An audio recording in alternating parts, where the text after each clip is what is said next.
Mis sina arvad, kas vanade koduseadmete vahetamine uute vastu tasub end ikka ära? Tere, mina olen Paul Taklaja, olen õppinud elektroenergeetikat ja töötan praegu Tallinna Tehnikaülikoolis vanemlektorina. Mis suusad need veel on? Ühed lühikesed ja rohelised, teised pikad ja punased. Samuti on keegi sinna aabitsast tähti laenanud. Ahaa, tegu on energiamärgisega. See iseloomustab nii kodude kui ka koduseadmete niinimetatud energianäljasust.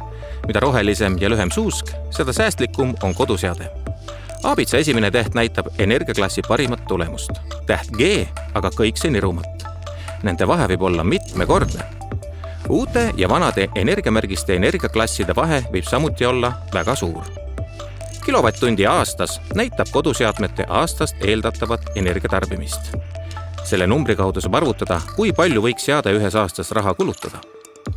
Kuna elektrihinnad on küllaltki lühikese aja jooksul kasvanud kordades ning praegune energiapoliitika ei signaliseeri varasema hinna taastumist või hinna olulist vähenemist nii pea, võib vana koduseadme väljavahetamine uue säästlikuma vastu olla rahaliselt täiesti põhjendatud.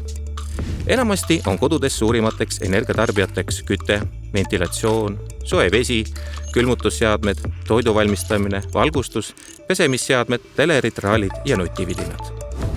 Suurimat energiasäästu on võimalik saavutada suurtarvititest. Samas võib ka mitme väiketarviti ühismõju olla küllaltki suur.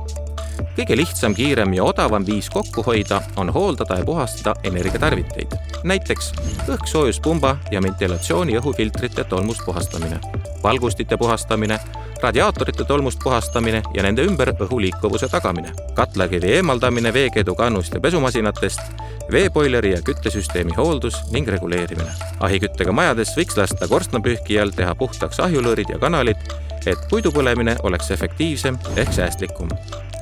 Pidage siis meeles, kui järgmine kord poodi satute, valige endale lühikesed ja rohelised suusad, tähega A. Kas sina tead, kui energianäljased seadmed sinu kodus on?